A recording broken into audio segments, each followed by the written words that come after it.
Hello everyone, welcome है आप सभी का आज की क्लास के अंदर। भाई आज हम लोग जो एचएसएससी टीजीटी का आपका फिजिकल एजुकेशन का पेपर था उसके अंदर जो आप लोगों के हरियाणा जीके के क्वेश्चन पूछे गए हैं प्रीवियस ईयर, वो हम लोग डिस्कस करेंगे। इससे पहले हम लोगों ने 56 ग्रुप में आए हुए और 57 ग्रुप में जो आपके हरियाणा जीके के क्वेश्चन आए थे उसकी क्लास आप लोगों की आ चुकी है, आप वहां पे जाके देख सकते हो। तो देखो भाई, शुरू करते हैं अपनी क्लास को। फर्स्ट क्वेश्चन है आप लोगों के सामने, हरियाणा मेरी फसल मेरा ब्यौरा, यानी कि हरियाणा मेरी फसल मेरा ब्यौरा जो प्रदान करता है, ये इसके अंदर क्या मिलेगा, मतलब लोगों को किस लिए बनाई गई थी ये योजना। तो आप लोग क्या बोलेंगे, नए बाग लगाने के लिए 50% प्रति हेक्टेयर की सब्सिडी, या फिर जो किसान लोग हैं उनका लॉगिन करने के लिए फसल बेचने के लिए कूपन पाने का आवेदन, यानी कि ई खरीद, ठीक है। और रबी फसल के लिए 1.50%, खरीफ फसल के लिए 2% और आप लोगों का कपास फसल के लिए 5%। तो इनमें से राइट आंसर क्या हो जाएगा आप लोगों का, मेरी फसल मेरा ब्यौरा के तहत जो किसानों का लॉगिन था उसको फसल बेचने हेतु कूपन पाने का आवेदन करने के लिए ये आपका जो कार्यक्रम था वो बनाया गया था। तो देखो भाई, मेरी फसल मेरा ब्यौरा राज्य सरकार का एक प्रमुख कार्यक्रम है जिसमें किसान एमएसपी पर अपनी फसल को बेचने और कृषि अन्य संबंधित विभागों के अन्य लाभ प्राप्त करने के लिए खुद को पंजीकृत करते हैं। ई खरीद पोर्टल इसके तहत ही काम करता है।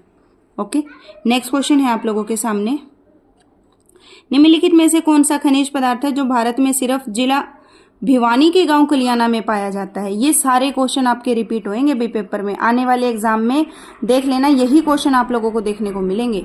तो भिवानी में गांव कलियाना में कौन सा पत्थर पाया जाता है, तो राइट आंसर हो जाएगा हिलता हुआ पत्थर, ठीक है। ये कलियाना गांव चरखी दादरी जो कि पहले भिवानी में था। नेक्स्ट क्वेश्चन है आप लोगों के सामने, हिलता हुआ पत्थर आप लोगों का कलियाना गांव में है, याद रखना। नेक्स्ट अभी, निम्न में से हरियाणा के किस जिले में स्वामी ओमानंद सरस्वती संग्रहालय है। ओमानंद सरस्वती संग्रहालय ये कहाँ पे है, झज्जर के अंदर है। अभी देखो, ओमानंद मतलब कि आनंद, ओमानंद आनंद, आनंद कहाँ मिलेगा, जहाज में बैठ के मिलेगा, ठीक है, ऐसे रिलेट कर लेना। तो गुरुकुल संग्रहालय झज्जर की स्थापना 1959 में स्वामी ओमानंद सरस्वती ने की थी। यह राज्य का सबसे प्राचीन और बड़ा संग्रहालय है, इसे पुरातत्व संग्रहालय भी कहा जाता है।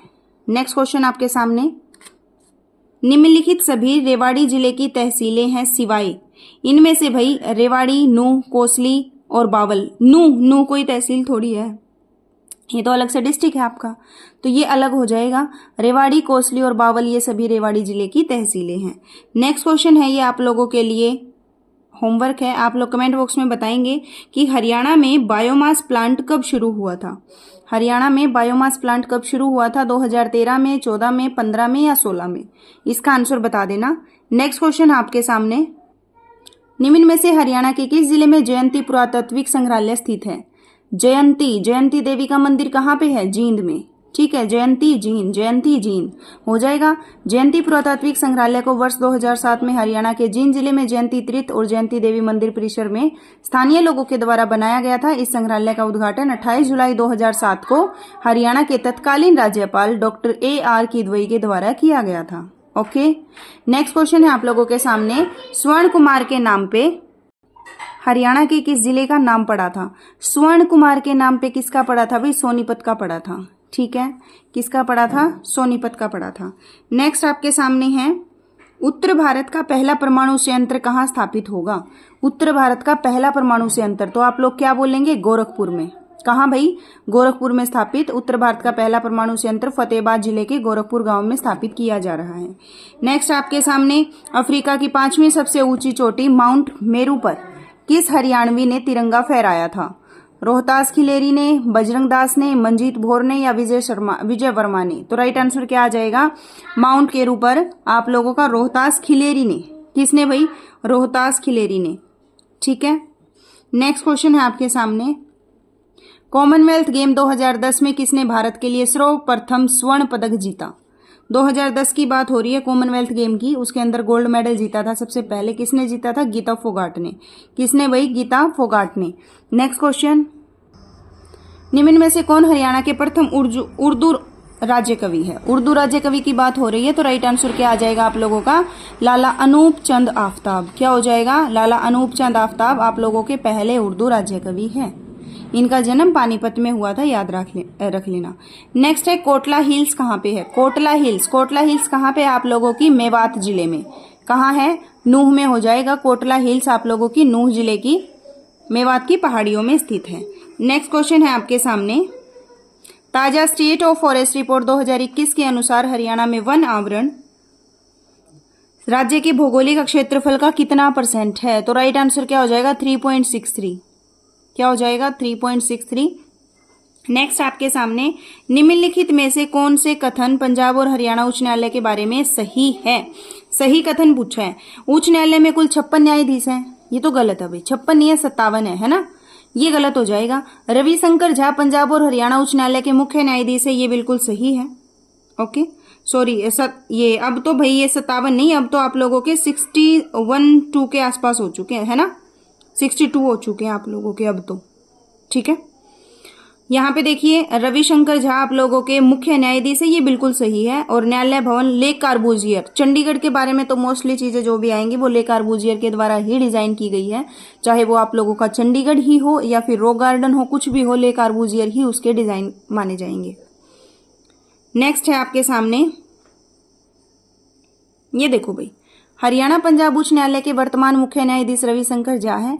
इसका डिजाइन ले कार्बूजियर ने बनाया था। इस न्यायालय में न्यायाधीशों की स्वीकृत संख्या 85 है, जिसमें 64 स्थायी न्यायाधीश हैं और मुख्य न्यायाधीश सहित 21 अतिरिक्त न्यायाधीश शामिल हैं। 16 जून 2023 तक उच्च न्यायालय में 62 न्यायाधीश कार्यरत हैं, जिसमें 40 स्थायी और 22 आप लोगों के अतिरिक्त न्यायाधीश हैं। नेक्स्ट क्वेश्चन आपके सामने, राज्य सरकार का संवैधानिक प्रमुख कौन होता है? तो कौन होता है भाई? राज्य सरकार का संवैधानिक प्रमुख होता है राज्यपाल और केंद्र सरकार का संवैधानिक प्रमुख होता है राष्ट्रपति। समझ गए? केंद्र सरकार का राष्ट्रपति और राज्य सरकार का आप लोगों का राज्यपाल। नेक्स्ट है, हरियाणा सरकार द्वारा प्रारंभ की गई संत शिक्षा रविदास सहायता योजना किसके लिए है? हरियाणा सरकार द्वारा प्रारंभ की गई संत शिक्षा रविदास सहायता योजना, तो ये किसके लिए भी है भैया आप लोगों की? ये है आपके यहाँ पे देखिए, जो छोटे दस्तकार होते हैं ना, उनको बिना ब्याज के ऋण देने के लिए। ओके देखो, हरियाणा मुख्यमंत्री मनोहर लाल खट्टर ने 4 फरवरी 2018 को संत गुरु रविदास सहायता योजना के तहत छोटे दस्तकारों को बिना ब्याज के 25,000 तक का ऋण उपलब्ध कराने की घोषणा की थी। इस योजना के तहत कोई भी जरूरतमंद छोटा दस्तकार या महिला स्वरोजगार के लिए बैंक से 25,000 तक का लोन ले सकते हैं। समझ गए? तो संत शिक्षा रविदास सहायता योजना किसके लिए है? जो आपके छोटे दस्तकार हैं उनको बिना ब्याज के ऋण देने के लिए। नेक्स्ट है, हरियाणा का प्रथम सामुदायिक रिजर्व साइट कहाँ पे है? तो क्या हो जाएगा इसका राइट आंसर? थाना गांव में। कहाँ भाई? थाना में। हरियाणा सरकार ने अपनी समृद्ध जैव विविधता के संरक्षण के लिए अपने कुरुक्षेत्र जिले के थाना गांव में 100 एकड़ के तालाब स्थल को राज्य का पहला सामुदायिक आरक्षित स्थल घोषित किया है। तो थाना गांव में हो जाएगा आपका सामुदायिक रिजर्व साइट। नेक्स्ट है, चैत्र चौदस का मेला किस जिले में होता है? तो चैत्र चौदस का मेला आप लोगों का कुरुक्षेत्र में हो जाएगा। ठीक है, ये कुरुक्षेत्र जिले के सरस्वती तीर्थ स्थल पर हर साल लगाया जाता है। यहाँ पे लोग पिंड दान करने के लिए आते हैं। नेक्स्ट है, निम्न में से कौन सा लोक नृत्य हरियाणा राज्य का है? तो बाउल, यक्षगान, धमाल और बिहू। इनमें से धमाल आप लोगों का क्या है? ये किसका हो जाएगा आप लोगों का? हरियाणा का लोक नृत्य है, महाभारत से चला आ रहा है। ये जो यक्षगान है ये आपका कर्नाटक का है, बिहू आपका असम का है और बाउल आप लोगों का पश्चिमी बंगाल का है। तो ये लोक नृत्य भी आप लोग सारे याद रख लेंगे। नेक्स्ट क्वेश्चन है आपके सामने, मनोहर ज्योति योजना हरियाणा सरकार की एक योजना है। ये किसके लिए भी? मनोहर ज्योति। अब ज्योति तो प्रकाश होता है ना, तो ये प्रकाश के लिए, घरेलू सौर ऊर्जा बनाने के लिए। किसके लिए? सौर ऊर्जा बनाने के लिए। ज्योति प्रकाश तो सौर ऊर्जा। ठीक है, यहाँ पे देखिए, मनोहर ज्योति योजना हरियाणा के मुख्यमंत्री मनोहर लाल खट्टर द्वारा शुरू की गई थी।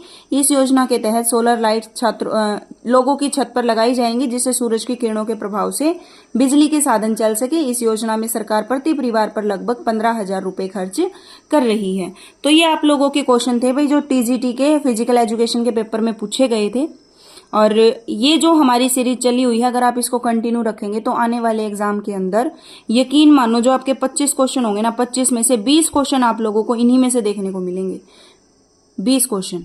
ठीक है, जो 4-5 क्वेश्चन होते हैं वो तो क्या पता कहाँ से डाल देगा, करंट का डालेगा या कुछ और डालेगा। 20 क्वेश्चन आपको यहीं से देखने को मिलेंगे। तो इस सीरीज को छोड़ना मत, अगर आप लोग सीरियसली एग्जाम की तैयारी कर रहे हो तो। और क्लास अगर अच्छी लगती है तो कमेंट करके बता दिया करो। और अपने फ्रेंड्स के पास क्लास को शेयर कर दिया करो। तो मिलते हैं नेक्स्ट क्लास के अंदर, तब तक के लिए टेक केयर, बाय।